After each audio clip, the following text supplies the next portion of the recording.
हम महर्षि वाल्मीकि कृत वाल्मीकि रामायण पुस्तक में नवम सर्ग को पढ़ रहे हैं और इस नवम सर्ग के 7 श्लोक हमारे हो चुके हैं। रिया जी कुछ कहना चाहते हैं क्या? जी गुरु जी, वो आज ये नहीं हो सकते, मतलब वो जो हम दिखाते हैं स्क्रीन वो नहीं दिखा पाएंगे क्योंकि ऑफिस में मांशु जी लैपटॉप भी उनके पास है, इसलिए यही बस जी जी जी, तो सभी के पास में पीडीएफ होगी तो पीडीएफ देख सकते हैं, जिनके पास पुस्तक है वो पुस्तक देख लें।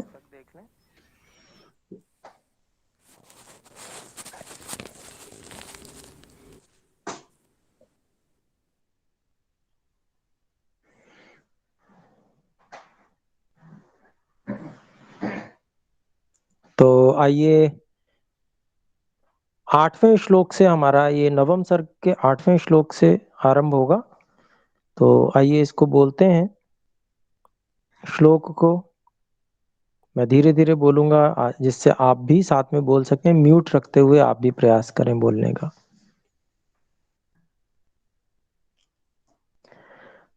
जगुः कलं च गंधर्वा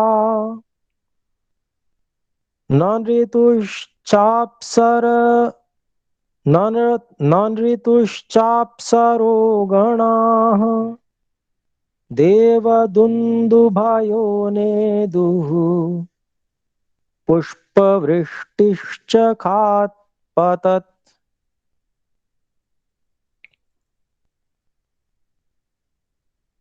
तो ये 8वां श्लोक है। हमने पीछे जो देखा था 7वें श्लोक तक, श्री राम जी, लक्ष्मण जी, भरत जी और शत्रुघ्न जी, इनके जन्म कब कब हुए उसके बारे में पूरा विवरण दिया गया था, नक्षत्र आदि सहित।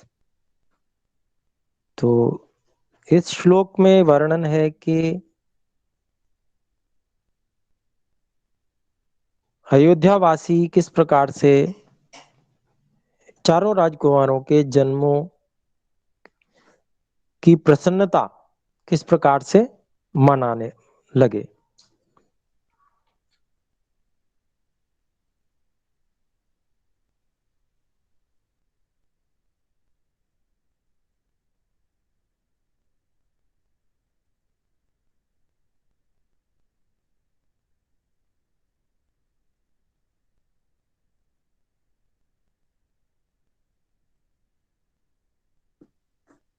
तो यहाँ पर 8वें श्लोक में इसका गुरु जी आप लेफ्ट हो गए।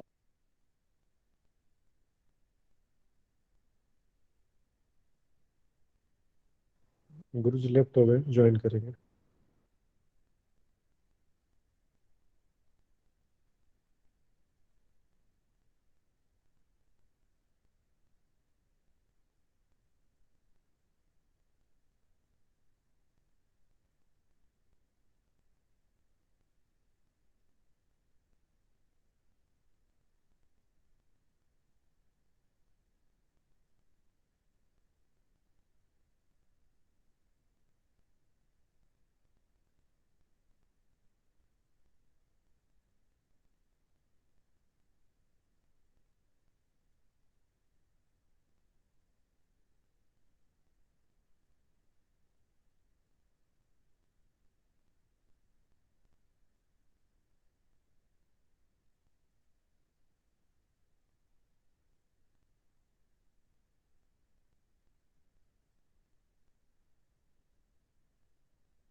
क्षमा करें, एक कॉल दर्शन युग महाविद्यालय आर्यवन रुजड़ से मेरे पास आ रही थी, तो मुझे वो एक बार बताना पड़ा कि थोड़ी देर बाद बात करेंगे, 1 घंटे बाद। तो आइए, हम बात कर रहे थे 8वें श्लोक पर।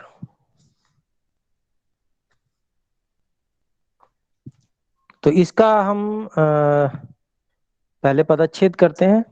जगुः कलम च गंधर्वाः नृतुश्च अप्सरसो गणाः अप्सरो गणाः।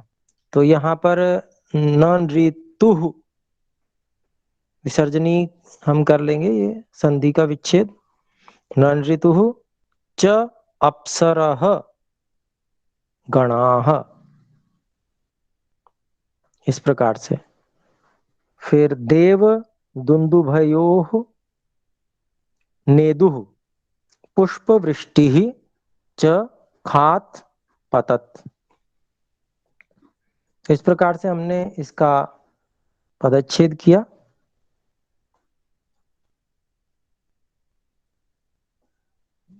और अब इसका हम अन्वय देखते हैं। तो इसमें पहली बात, गंधर्वाः च कलम जगुः।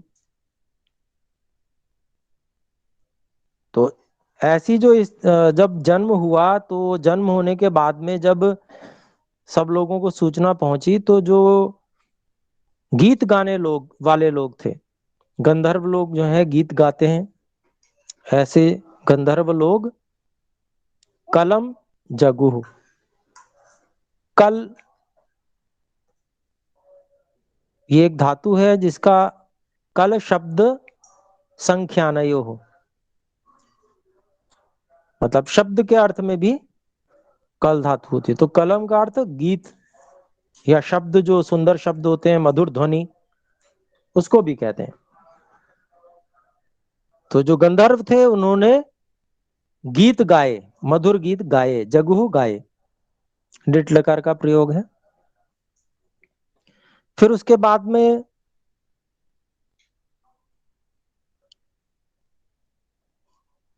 नृतुः च अप्सरः गणाः। अब इसमें हम इसका भी जो हम अन्वय करेंगे, तो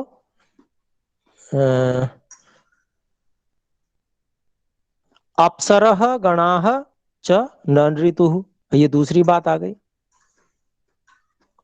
अर्थात जो सुंदर सुंदर महिलाएं, उनको अप्सराएं कहते हैं। तो उनके जो गण थे, उन्होंने सुंदर सुंदर नृत्य, जिसको खुशी में व्यक्ति झूमता है जैसे, वैसे नृत्य करने आरंभ कर दिए, वे नाची। फिर आगे देखते हैं, देव दुंदुभयः नेदुः। सीधा सीधा है ये तो। जो देव लोग थे, विद्वान लोग थे, उन्होंने दुंदुभियों को बजाया, नेदुः बजाया। ये भी लिट लकार का प्रयोग है, नेदुः। देव लोगों ने दुंदुभियां बजाई। फिर आगे है, खात च पुष्प वृष्टि पतत। ये हमने थोड़ा सीधा कर लिया अपने हिंदी के हिसाब से। ख आकाश को कहते हैं, तो आकाश से, और आकाश से पुष्प वृष्टि ही, पुष्पों की वर्षा गिरी हुई, ऐसा समझना चाहिए। तो आकाश से पुष्पों की वृष्टि वर्षा हुई, यानी कि ऐसी सुंदर व्यवस्था की गई थी कि जिससे कि पुष्प वर्षा हो।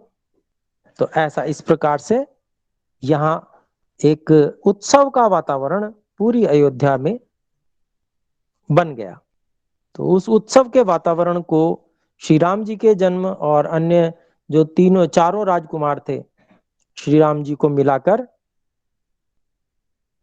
उनके जन्म के अवसर पर पूरे की पूरी अयोध्या में इस प्रकार से बहुत ही सुंदर वातावरण, हर तरफ प्रसन्नता का वातावरण, हर तरफ गीत गाए जा रहे हैं, हर तरफ नृत्य हो रहे हैं, दुंदुभियां बजाई जा रही हैं और पुष्पों की वर्षा हो रही है। ये सब वातावरण बहुत ही प्रसन्नता का जो होता है वो पूरी अयोध्या में होने लगा।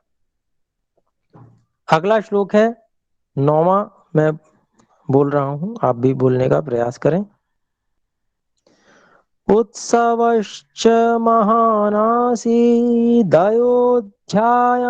जनाकुलाः रथ्याश्च जनसंबाधा नटनर्तकसङ्कुलाः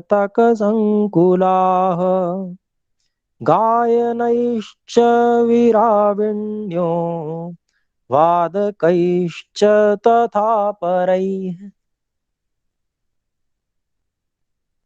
तो ये 9वां श्लोक है, इसका भी हम पदच्छेद देखते हैं। उत्सवश्च, तो उत्सवः च महानासीद अयोध्यायाम, इसको हम अलग अलग कर लेते हैं। महान आसीद अयोध्यायाम, ये अयोध्यायम ऐसा कुछ मिसप्रिंट है, उसको ठीक कर लेंगे। वो अयोध्यायाम, ये आ की मात्रा भी और होगी इसमें।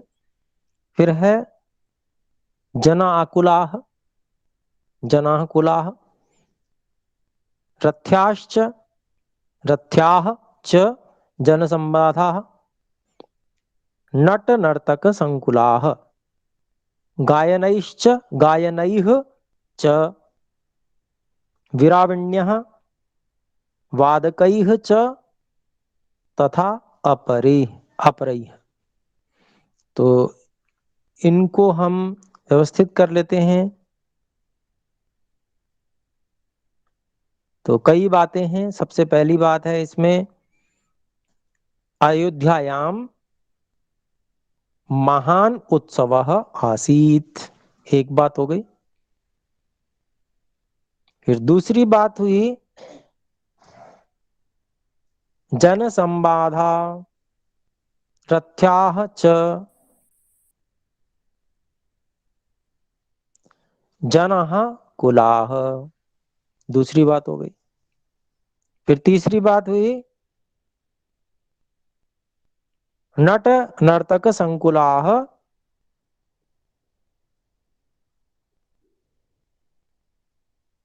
तत्र आसन। फिर अगली बात एक और, तत्र आसन का मैंने अध्याहार कर लिया है। फिर उसके बाद में विराविण्यः गायनैः च अपरैः च वादकैः तथा, ये अगली बात हो गई। तो कई सारी बातें एक श्लोक में बताई गई हैं, तो उसी को उसका हम अभिप्राय जान लेते हैं अब। तो अयोध्यायाम महान उत्सव आसीत, तो च अर्थात और के लिए है, तो और अयोध्या में महान उत्सव जो था वह था, महान उत्सव का वातावरण था, ऐसा हमें समझना चाहिए। फिर अगली बात जन संबाधा, यानी कि जो गलियां थीं,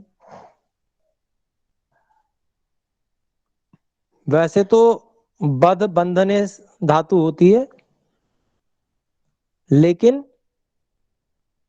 ये भ्वादिगण में होती है बद बंधने, लेकिन बद संयमने भी धातु है, चुरादिगण में है। तो उसी का यहाँ उपयोग किया गया है गलियों के लिए, जो बड़ी उत्तम ढंग से जिनका संयमन किया जाता है, मतलब जिनकी व्यवस्था की जाती है, ऐसी गलियां जिसमें लोग आते जाते हैं। लोगों के आने जाने के लिए जो गलियां होती हैं उनकी बात चल रही है। और रथ्याः च, और रथों के लिए जो विशेष बनाई जाती हैं ऐसी सड़कें, जो मजबूत सड़कें होती हैं जिन पे रथ चल सके, ऐसी सड़कें जनाः कुलाः, लोगों से पूरी तरह से भरी हुई थी। मतलब पूरा का पूरी अयोध्या जो है वो घरों से बाहर निकलकर और सड़कों पे आ गई। तो सारी की सारी जितनी भी गलियां थी और सड़कें थी वो सब लोगों से भरी हुई थी। वे सब महान उत्सव मना रहे थे अयोध्या में। और अगली बात कहते हैं नट नर्तक संकुलाह तत्रासन। वहां पर जो थे नट और नर्तक वो भी अपने जैसे जो कार्य करते हैं वो कर रहे थे। नट अपनी कलाएं दिखा रहे थे और नर्तक जो हैं वो नृत्य दिखा रहे थे। विभिन्न प्रकार के अलग अलग विधाओं के नृत्य होते हैं। तो ये सब कार्यक्रम सब लोग जो हैं प्रसन्नता से जो जो जो अपना सबसे अच्छा कार्य कर सकता था उस कार्य का प्रदर्शन कर रहा था अपनी अपनी प्रसन्नता को प्रकट करने के लिए। फिर वीराविण्य बिना वाद्य वाले और वाद्य सहित जो लोग थे,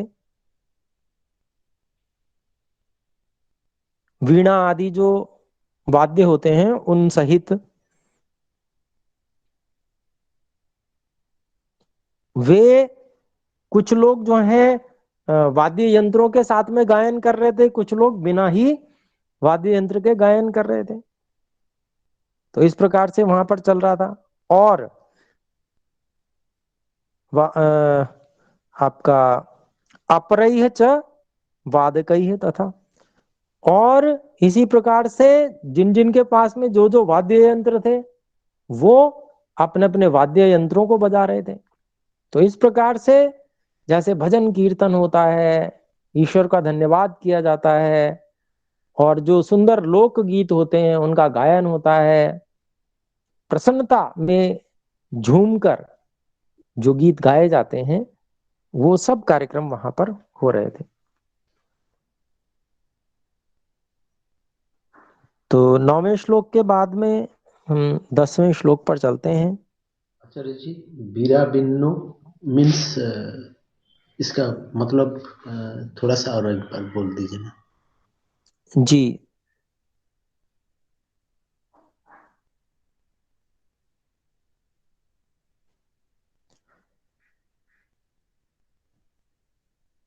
दो भाग कर लेते हैं इसके, वीर और विण्य।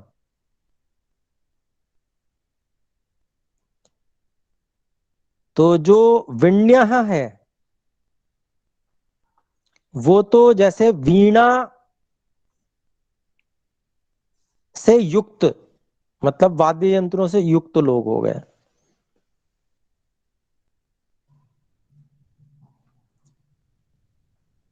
और इसमें एक धातु आती है धातु पाठ में विट शब्दे।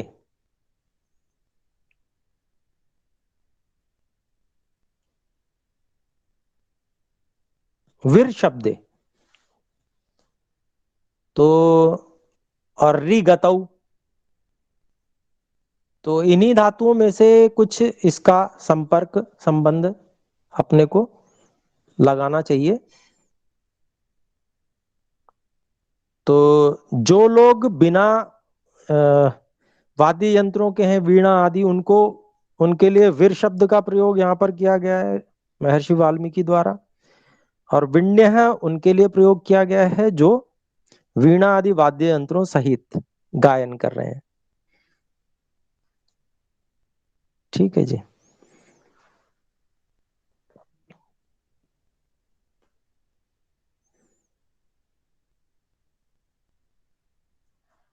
अभी तक इसी प्रकार से अपने को समझ में आ रहा है।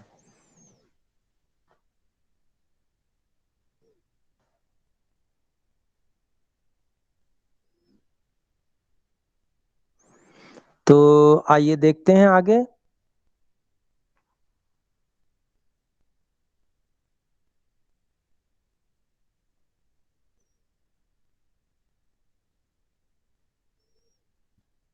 अब हमारा श्लोक है 11वां।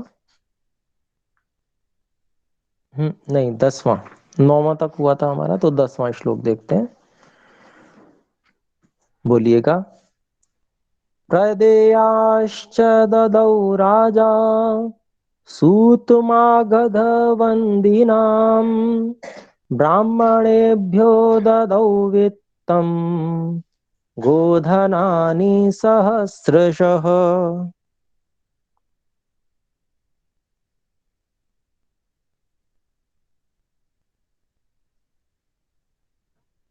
तो इसमें प्रदेयाः च ददौ राजा, सूतमागध वंदिनाम, ये एक ही पूरा पद है।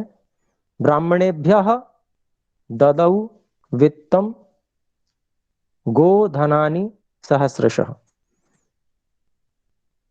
इसका अन्वय हम कर लेते हैं। राजा सूतमागध वंदिनाम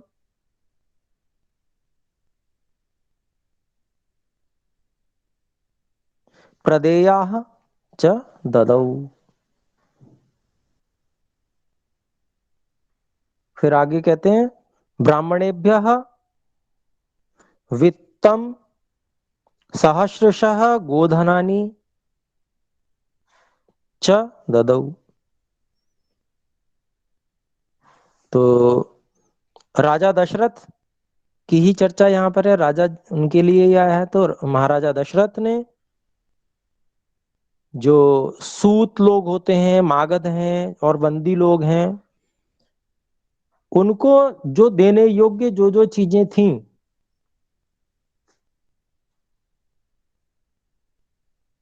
कुछ इनाम पारितोषिक वगैरह, वो दिए, ददौ। ये भी लिट लकार का ही प्रयोग है। फिर ब्राह्मणेभ्य, ब्राह्मण लोगों के लिए, ब्राह्मण लोगों को भी धन दिया, वित्तम ददौ, और साथ में गोधन भी, हजारों की संख्या में गोधन उन्होंने ब्राह्मणों के लिए दिया, क्योंकि गोधन जो होता है वो ब्राह्मणों के लिए बहुत उपयोगी होता है। क्योंकि ब्राह्मण जो है वो विशेष यज्ञ करते हैं, विशेष रूप से यज्ञ आदि कार्य उनका विशेष होता है, तो घृत आदि का उपयोग उसमें होता है। तो इस कारण से गौओं की वहां आवश्यकता अधिक रहती है, तो इसलिए उनको भी विशेष गोधन इत्यादि, हजारों गोधन इत्यादियों से सत्कृत किया। तो इस प्रकार से उनके दान करने, प्रसन्नता में राजा किस प्रकार से उन्होंने दान दक्षिणा आदि दी सब लोगों को, उसका वर्णन इस 10वें श्लोक में आया। फिर 11वें श्लोक में देखते हैं,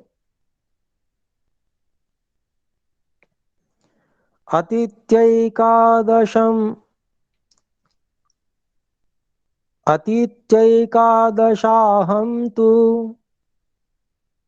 नाम कर्म तथा करोत् ज्येष्ठं रामं महात्मानं भरतं कैकेयी सुतम्।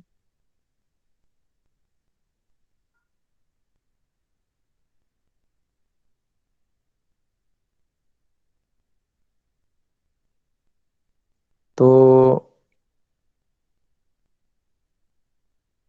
इसमें अतीत्यैकादश दशाहम, इसको हमने अलग अलग कर दिया। आतिथ्य एकादश, यहाँ संधि विच्छेद कर दिया, आतिथ्य एकादश, अकार और ए इनकी संधि वृद्धि संधि हो रही है, तो एकादश। आहन, यहाँ पर दिन के लिए जैसे आहन होता है वो शब्द है। फिर नाम कर्म तथा अकरोत्, ज्येष्ठम रामम महात्मानम भरतम कैकेयी सुतम। तो ये सामान्य शब्द हैं। तो 11वां जो दिन है एकादश आहन, मतलब 11 दिन आतिथ्य बीत जाने पर, बिताकर इसका हाँ अन्वय और कर दें। तथा को पहले ले आते हैं, तथा एकादश अहन अतिथ्य, और 11 दिन जो बीत जाए जन्म के उनके, तो बीतने के बाद में अतिथ्य ल्यप प्रत्यय है ना, तो बिताकर ये अर्थ बनेगा।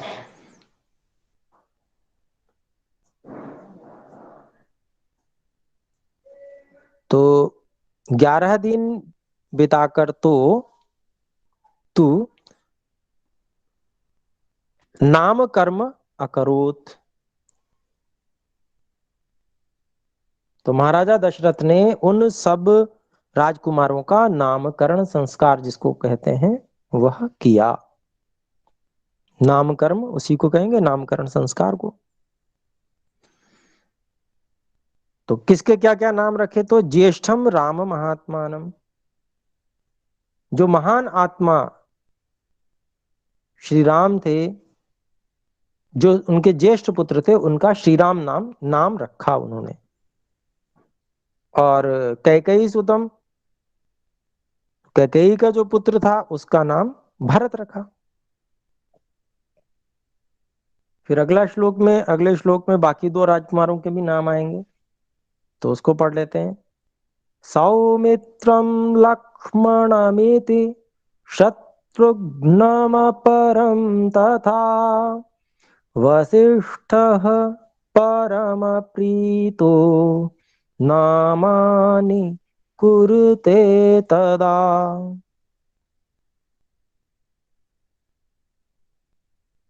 तो यहाँ पर हम देख सकते हैं सौमित्रम लक्ष्मणम इति, सुमित्रा का जो पुत्र थे उनमें से जो एक पुत्र थे पहले, उनका लक्ष्मण यह नाम रखा, और शत्रुघ्नम अपरम तथा, और दूसरे जो राजकुमार थे उन्हीं के सुमित्रा के पुत्र, उनका शत्रुघ्न यह नाम रखा। इससे अगली पंक्ति जो है वशिष्ठ परम प्रीत नामानि कुरुते तदा। तो परम प्रीत वशिष्ठ तदा नामानि कुरुते, जो परम प्रिय, सबके साथ में प्रेम का व्यवहार करने वाले, और जो सबको बहुत प्रिय हैं, दोनों ही अर्थ कर सकते हैं परम प्रीतः का। ऐसे जो महर्षि वशिष्ठ, वे तब उन सब राजकुमारों का नामकरण उनके द्वारा संपन्न कराया गया। महर्षि वशिष्ठ जी के द्वारा वो नामकरण किया गया, ऐसा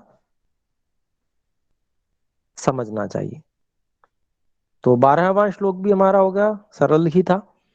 13वें में देखते हैं, ब्राह्मणान् भोजयामास पौरजानपदानपि अददद् ब्राह्मणानां च रत्नौघममितं बहु।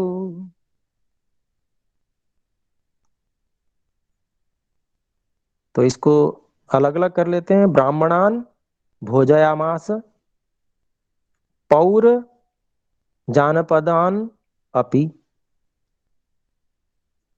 अददद् ब्राह्मणानां च रत्न औघम अमितम बहु।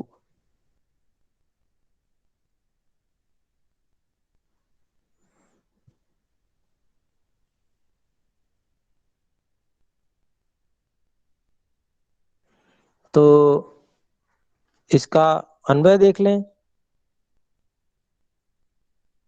पहली पंक्ति का हम देखते हैं, तो ब्राह्मणान पौर जानपदान अपि भोजयामास। तो महाराजा दशरथ ने इसका हम अध्ययन कर ले रहे हैं। तो महाराजा दशरथ ने ब्राह्मणों को तो भोजन कराया ही कराया, लेकिन जो नगर के मुखिया थे, पौर जिनको बोलते हैं, उनको भी, और जानपदान, जनपद के जितने भी लोग थे, उन सबको उन्होंने पूरे राज्य को भोजन कराया। फिर अगली पंक्ति में देख लेते हैं, अन्वय देखते हैं। ब्राह्मणानाम च अमितम बहु रत्नौघम अददत्।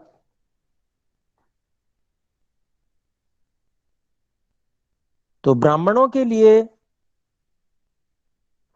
ब्राह्मणा नाम कृते, ऐसा समझ लेंगे। षष्ठी के साथ, षष्ठी जहां होती है वहां कृते ये संस्कृत में आ जाता है, उसका हम अध्याहार कर लेते हैं। तो ब्राह्मणों के लिए भी अमित, बिना तौले और बहुत मात्रा में रत्न आदि संपत्ति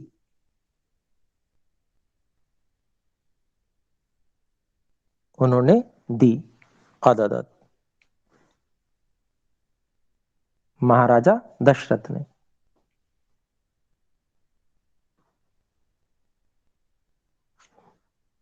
तो ऐसे बहुमूल्य रत्नों का भी ब्राह्मणों को दान किया। तो 15वें श्लोक में एक ही पंक्ति यहां पर है। हमने ये देखा था कि 9वें श्लोक में 3 पंक्तियां आ गई थी, तो उसको हम ऐसा समझ लें कि एडजस्टमेंट हो गया।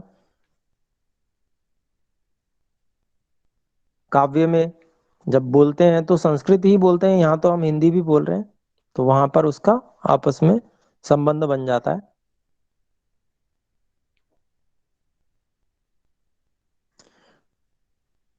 तो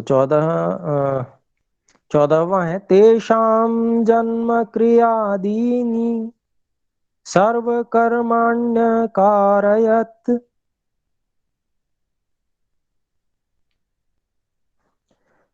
तो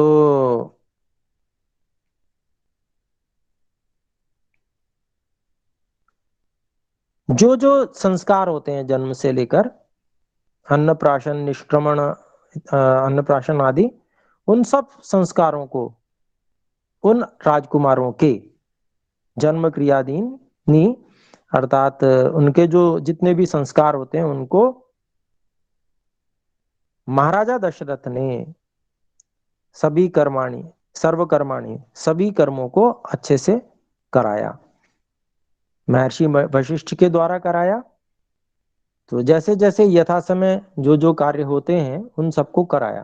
तो ये संक्षेप से सभी संस्कारों के विषय में यहाँ पर बता दिया गया।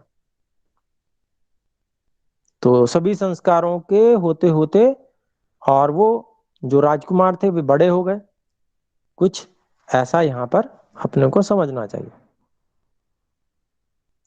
15वें श्लोक में आते हैं। 15वां श्लोक है, सर्वे वेद विदः शूराः सर्वे लोकहिते रताः सर्वे ज्ञानोपसंपन्नाः सर्वे समुदिता गुणैः।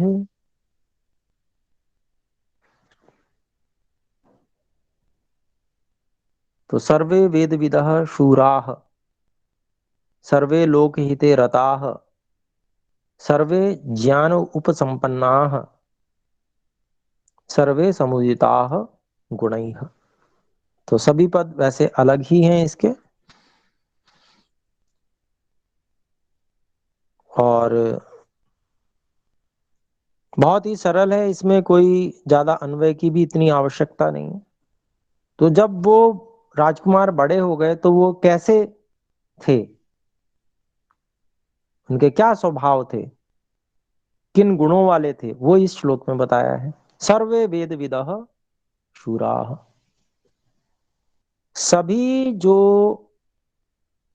राजकुमार थे वो वेद विद थे, वेदों को जानने वाले थे, चारों वेदों को उन्होंने पढ़ा था, पूरी विद्या को उन्होंने धारण किया। और शूराह, बहुत ही पराक्रमी थे। सर्वे लोग हिते रता, और उनका स्वभाव क्या था? समाज के सेवा में लगे रहने का ये स्वभाव था। लोक का हित करने में ही वो सदा लगे रहते थे, ऐसा उनका स्वभाव था। सर्वे ज्ञान उपसंपन्ना, तो यहाँ उपसंपन्ना वेद की बात कह दी, तो वेद में तो वैसे सब कुछ आ गया, लेकिन विशेष रूप से कह रहे हैं कि वे राजकुमार जो थे, जो अन्य ज्ञान बाकी जो थे, जैसे उपवेद हुए, आयुर्वेद, धनुर्वेद, गंधर्व वेद, अर्थवेद, उन सब में भी वो निपुण थे। ज्ञान उपसंपन्ना, उन सभी संपूर्ण ज्ञान से वो युक्त थे। और सर्वे समुदिता गुणैः, उनमें जितने भी उत्तम उत्तम गुण थे वो सब उदित हुए थे, अर्थात वो सर्वगुण संपन्न चारों राजकुमार थे। तो इस प्रकार से उन राजकुमारों के विषय में, उनकी जब वो बड़े हो गए तो वो किस प्रकार से, कैसे कैसे गुणों वाले और क्या क्या करने वाले, किस स्वभाव वाले थे, ये सब यहाँ पर एक श्लोक के माध्यम से बताया गया। अगला श्लोक देखते हैं। तो मैं ये भी एक बात कहना चाहूंगा कि ये जो महर्षि वशिष्ठ जी के शिष्य थे और गुरुकुल में जाके पढ़े चारों राजकुमार, वेदों के ज्ञाता हुए, तो इसमें एक चीज अपने को ये समझनी चाहिए कि वो जो हमारी वैदिक संस्कृति है वो वास्तव में इतनी अधिक सामर्थ्यवान है कि वो बुद्धि का पूर्ण विकास करने में और जीवन के सभी क्षेत्रों में विकास करने में सक्षम है। आज भारत के हम लोग ही अपनी उस वैदिक शिक्षा पर विश्वास नहीं कर पा रहे हैं, ये बड़े दुर्भाग्य की बात है। महर्षि दयानंद सरस्वती जी ने सत्यार्थ प्रकाश के तृतीय समुल्लास में उसी वैदिक शिक्षा को क्रम से पूरा पढ़ने का विधान बताया है। पर आज के जो माता पिता हैं वो उस ढंग से पढ़ाने के लिए अपने बच्चों को पता नहीं कितना संशय करते हैं कि हम अगर इस ढंग से अपने बच्चों को पढ़ा देंगे तो वो क्या बन जाएगा, वो जैसे कोई किसी और ग्रह का प्राणी बन जाएगा, वो कैसा विचित्र व्यवहार करने लगेगा। ये सब वो पता नहीं आज के समय में फिट हो पाएगा या नहीं हो पाएगा, वो व्यवसाय आदि कर पाएगा कि नहीं कर पाएगा, पता नहीं कितने प्रकार की हम लोग इस प्रकार की शंकाएं करते हैं जो कि बिल्कुल निराधार है, बिल्कुल निराधार, इसका कोई आधार नहीं है। जिस वैदिक संस्कृति से श्री राम जी जैसे, श्री कृष्ण जी जैसे और न जाने कितने महान महापुरुष, बुद्धिमान, कर्तव्यनिष्ठ और अपने संपूर्ण कर्तव्यों को सर्वश्रेष्ठ तरीके से निभाने वाले, समाज का नेतृत्व करने में सक्षम, हर तरह से उत्तम निर्णयों को लेने वाले, मर्यादाओं का पालन करने वाले, धार्मिक आध्यात्मिक रूप से सक्षम, व्यवहार के रूप में इतने बढ़िया व्यवहार वाले, आचरण वाले, इतने सुंदर, ऐसे लोग वैदिक शिक्षा प्रणाली, गुरुकुली शिक्षा प्रणाली से निकलते रहे हैं। यह बात इस श्लोक से, हमारी 15वें श्लोक से भी ये सिद्ध हो रही है। हम श्री राम जी के भक्त हैं और सारा देश जो स्वयं को हिंदू कहने वाला व्यक्ति है, वह श्री राम जी का भक्त है, लेकिन वो केवल नाम के भक्त हैं क्या? यह बात विचारनीय है। श्री राम जी ने जो कार्य किया, श्री राम जी जो कार्य करके महान बने, उस रास्ते पर चलने में संशय कैसा? यदि हम वास्तव में श्री राम जी के भक्त हैं तो श्री राम जी ने जो जो कार्य किए, जिस ढंग से वो उन्होंने वेदों का अध्ययन किया, जिस ढंग से उन्होंने धनुर्वेद आदि सीखा और बहुत सक्षम हुए, वही विद्या आज फिर से पुनर्जीवित की जा सकती है। और उसमें पुनर्जीवित करने की क्या आवश्यकता है? उसमें कुछ भी ऐसा नहीं है कि जो हो नहीं। जितनी शक्ति पाश्चात्य शिक्षा प्रणाली के लिए लग रही है, उससे 1% भी यदि इस वैदिक शिक्षा प्रणाली में लग जाए तो सब कुछ बाहर आ जाएगा, निकल के सामने सब कुछ प्रकट हो जाएगा। और श्री राम जी के जीवन से ही ये प्रेरणा मिलती है कि राज्य व्यवस्था का सहारा लेने के लिए जनता को आवश्यकता नहीं होती है। श्री राम जी ने राज्य व्यवस्था की सहायता नहीं ली थी रावण से युद्ध करने के लिए, उन्होंने जनशक्ति को तैयार किया था। तो जो लोग ये सोचते हैं कि राजा करेगा तब कार्य होगा, ये बातें सब निराधार हैं। ये केवल अपने उत्तरदायित्व से बचने के लिए हम लोग ऐसा सोचते हैं कि हमें कुछ नहीं करना पड़े और मोदी जी सब कुछ करके हमें दे दें, जबकि वो कुछ नहीं कर सकते, सब कुछ हम ही कर सकते हैं। अपने जीवनों को बदलना, अपने बच्चों को पढ़ाना, और बच्चों को पढ़ाने से पहले स्वयं पढ़ना। हम विद्वान नहीं होंगे तो हमारे बच्चे कैसे विद्वान हो जाएंगे? हम में से हम बहुत सारे विद्वान होंगे तो हम में से ही बहुत सारे विद्वान बीच में से निकल के आएंगे, जो बाकी सब हमारे और अपने बाकी सब के बच्चों को पढ़ा सकेंगे। वो वातावरण बनेगा जो वातावरण महाराजा दशरथ ने अयोध्या में बनाया था, जिसकी हम चर्चा पहले पढ़ के आए हैं। वो वातावरण था विद्वानों का, तब वो वैदिक संस्कृति आगे बढ़ी थी, तब श्री राम जी जैसे लोग उत्पन्न हुए थे, तब ऋषि शृंग जैसे ऋषि थे जो इस प्रकार का यज्ञ करा सकते थे, पुत्रेष्टि जैसा यज्ञ।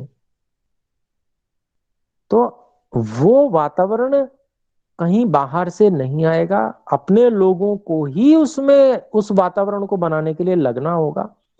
राजा के कहने से नहीं होगा, हमें खुद अपनी जिम्मेदारी समझनी होगी। और वो जो कुछ श्री राम जी ने पढ़ा, अगर हम वास्तव में सच्चे राम भक्त हैं तो वो जो कुछ उन्होंने किया, जिस ढंग से उन्होंने विद्या को का अध्ययन किया, उस सब ढंग को अपने को भी अपनाना चाहिए। अपने जीवन में गृहस्थियों को पहले अपनाना पड़ेगा।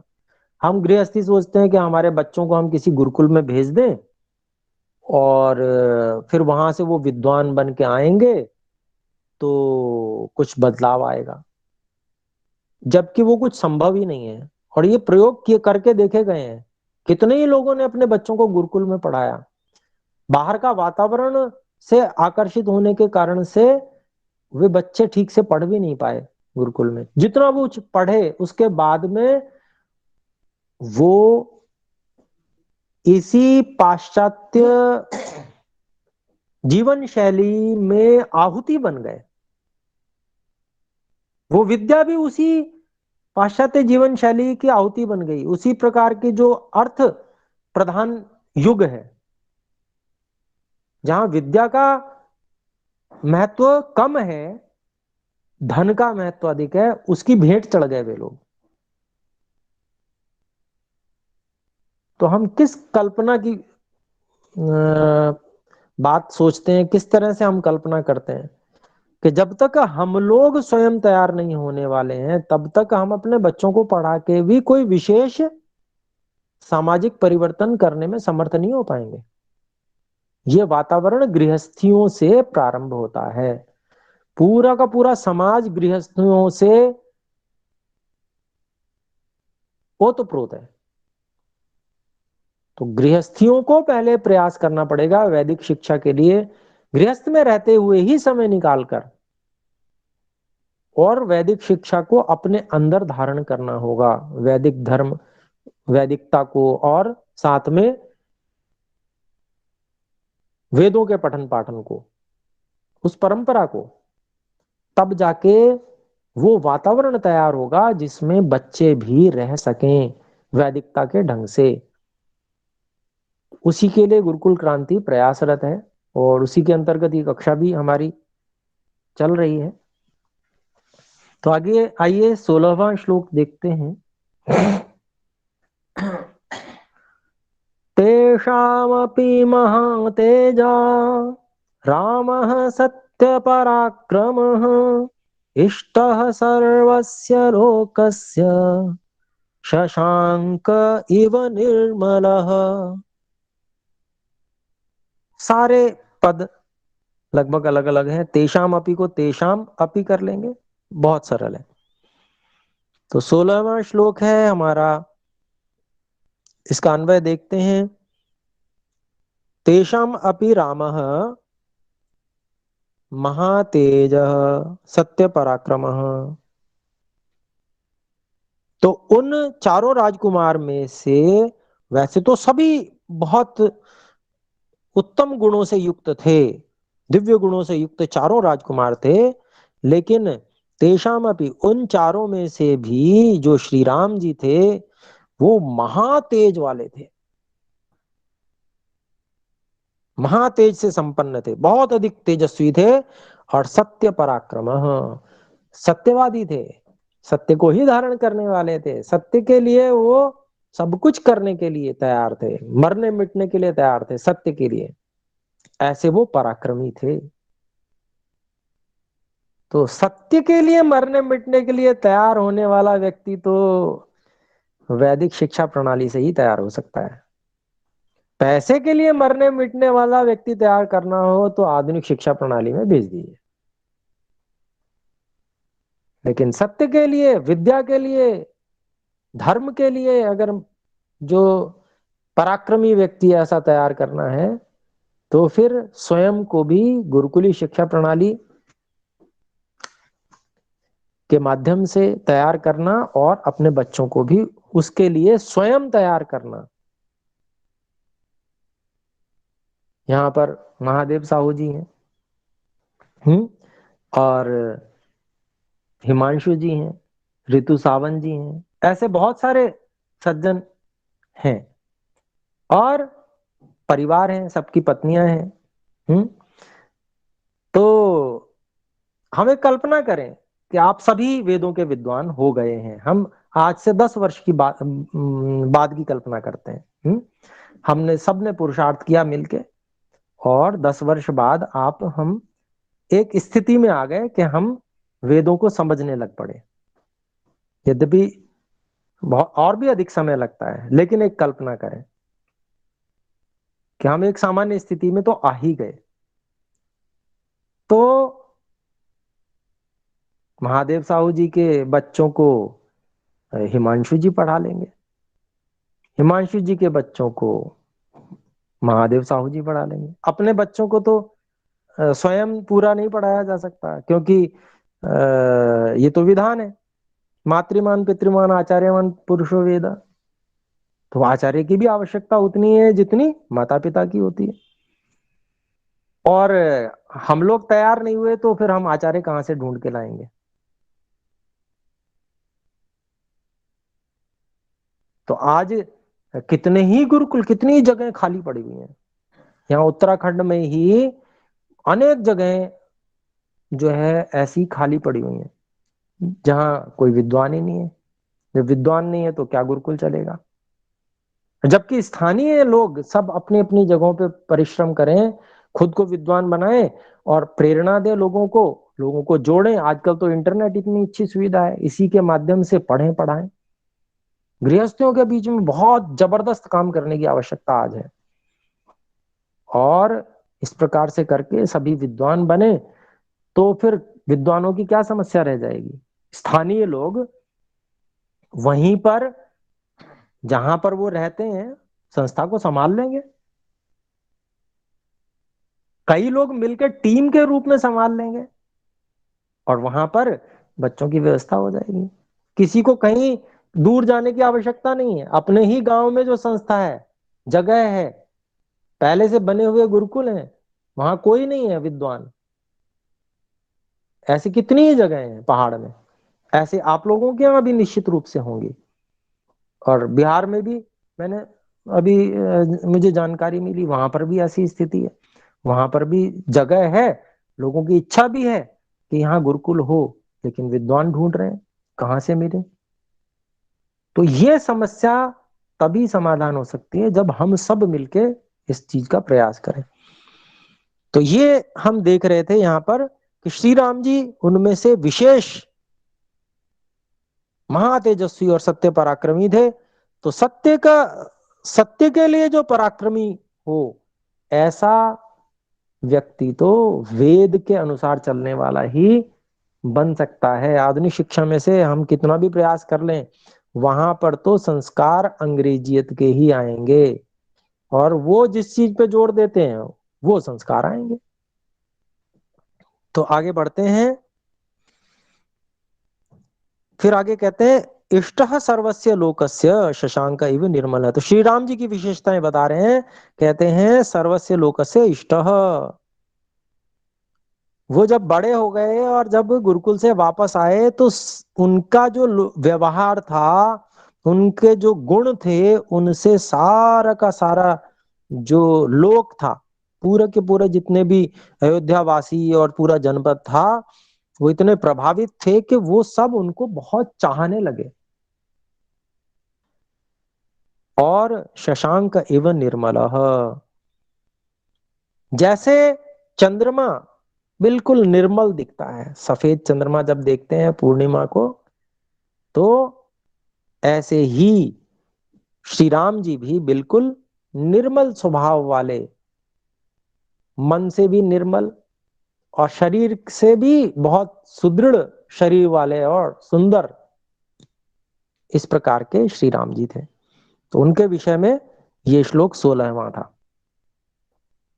17वां श्लोक हम देखते हैं। बाल्यात् प्रभृति सुस्निग्धो लक्ष्मणो लक्ष्मीवर्धनः रामस्य लोकरामस्य भ्रातुर्ज्येष्ठस्य नित्यशः। तो बाल्य प्रवृत्ति सुस्निग्धः लक्ष्मणः लक्ष्मीवर्धनः रामस्य लोकरामस्य भ्रातुः ज्येष्ठस्य नित्यशः। ये हमने पद अलग अलग कर दिए, जो थोड़े बहुत थे वैसे अलग ही हैं ज्यादातर। इसका अन्वय है लक्ष्मीवर्धनः लक्ष्मणः बाल्यात् प्रवृत्ति रामस्य लोकरामस्य ज्येष्ठस्य भ्रातुः नित्यशः सुस्निग्धः आसीत्। तो इसका अभिप्राय देख लेते हैं कि जो शोभा को बढ़ाने वाले लक्ष्मण जी थे, लक्ष्मीवर्धन लक्ष्मण, तो शोभा को बढ़ाने वाले जो लक्ष्मण जी थे वो बाल्यकाल से ही, बाल्यात् प्रवृत्ति ही, बाल्यकाल से लेकर ही श्री राम जी के रामस्य, उन्हीं का विशेषण फिर से कहा लोक रामस्य, जो सारे के सारे संसार का हित चाहने वाले, पूरी प्रजा का हित चाहने वाले थे, ऐसे राम के फिर उन्हीं के विषय में कहा कहते हैं ज्येष्ठ से भ्रातु, जो कि लक्ष्मण जी के बड़े भाई थे उनके नित्यशः हमेशा ही सुस्निग्धः प्रियः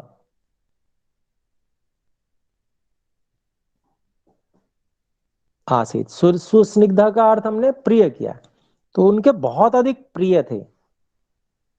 जैसे भोजन में घृत आदि स्निग्ध होता है और बड़ा प्रिय लगता है, घी डाल दीजिए आप भोजन में, उसका स्वाद कई गुना बढ़ जाता है। तो ठीक उसी प्रकार से जैसे स्निग्ध वस्तुएं प्रिय होती हैं, उसी प्रकार से श्री राम जी को लक्ष्मण जी बहुत अधिक प्रिय थे। तो ये यहां पर बताया गया। तो बचपन से ही मतलब ऐसा होता है ना, कोई कोई ज्यादा, जिससे ज्यादा जुड़ाव होता है,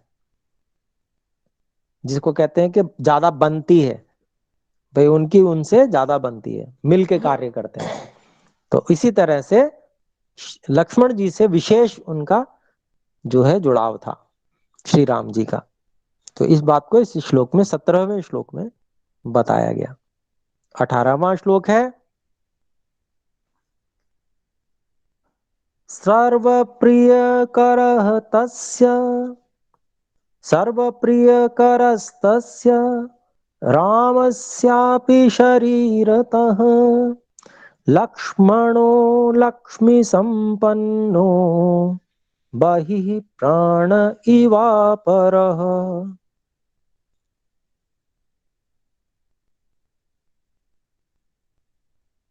तो सर्वप्रियकरः तस्य रामस्य अपि शरीरतः लक्ष्मणः लक्ष्मीसम्पन्नः बहिः प्राण इव अपरः।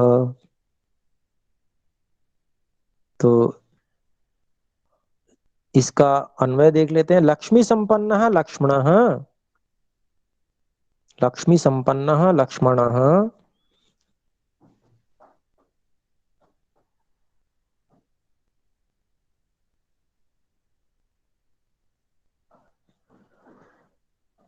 तस्य रामस्य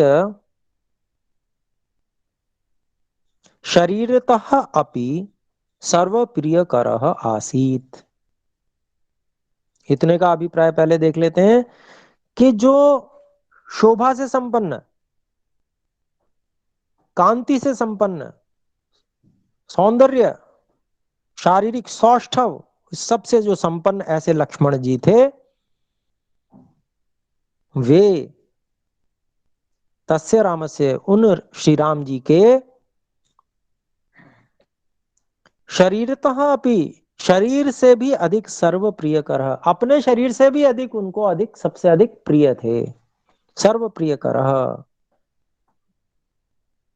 तो मतलब श्री राम जी के लिए लक्ष्मण जी वो जैसे अपना शरीर होता है प्रिय, उससे भी अधिक बढ़कर प्रिय लक्ष्मण जी उनको थे। फिर आगे कहते हैं बहि ही प्राण इव अपरः। इसको हम इस प्रकार से करेंगे, सह लक्ष्मण एव रामस्य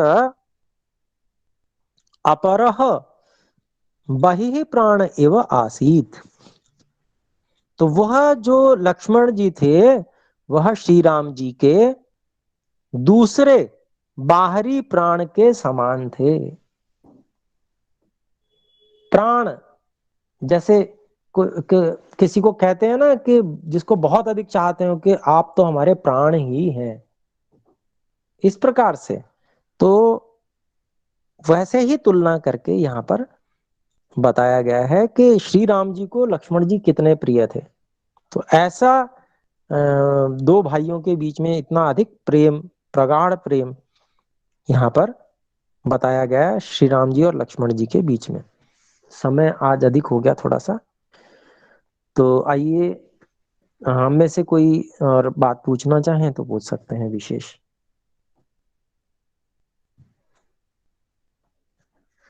आचार्य जी, ये कौन सा वाल्मीकि रामायण का कौन सा बालकांड का कौन सा अध्याय चल रहा है, मतलब ये?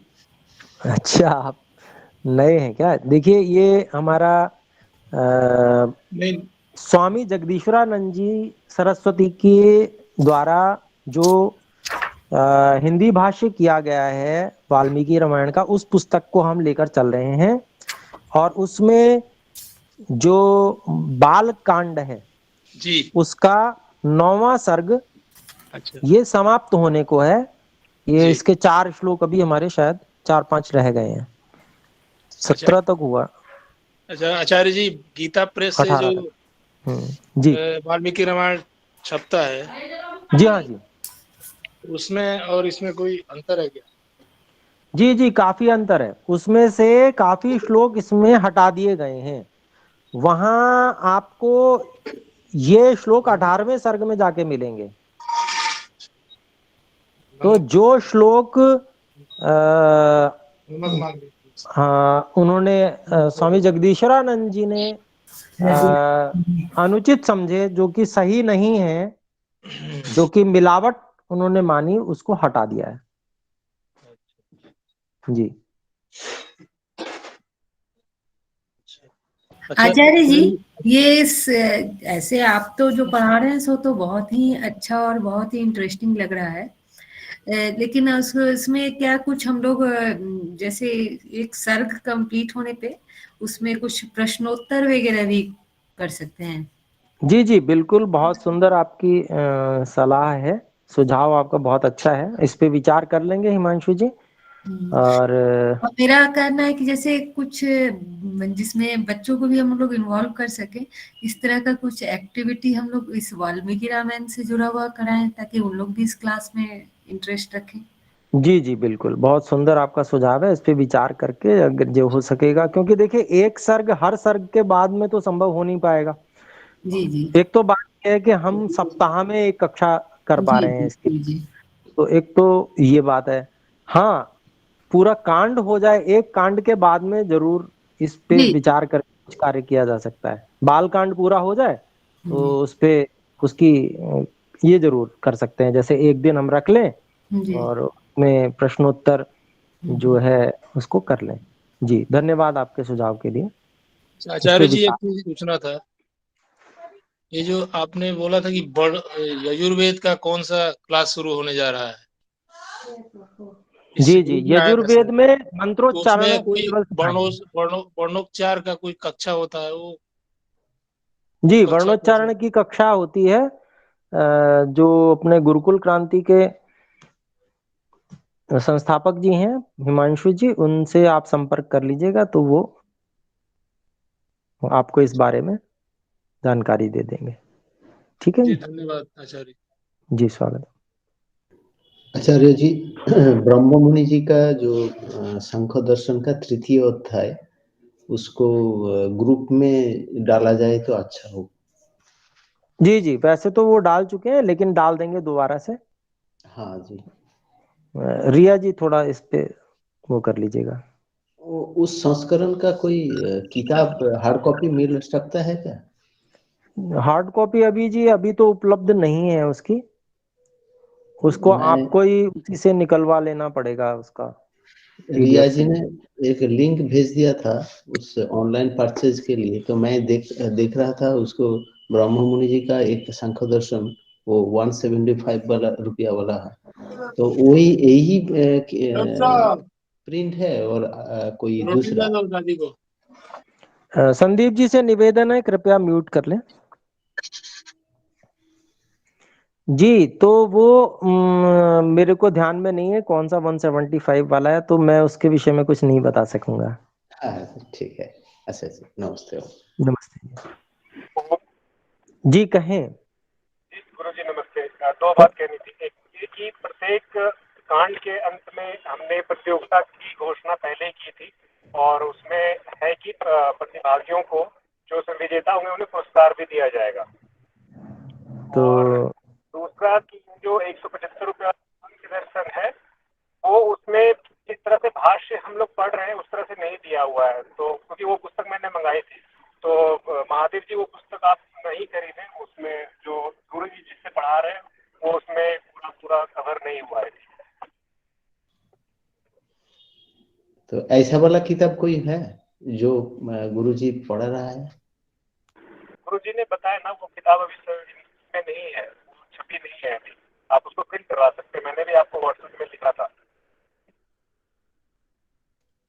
जी जी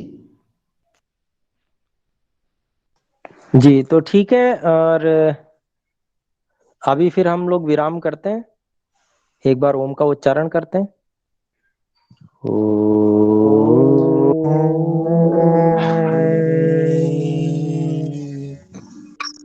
सभी को सादर नमस्ते जी।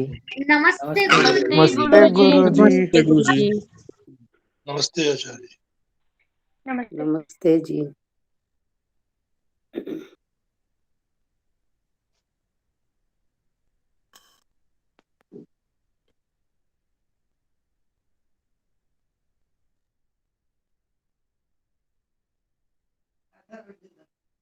आधा और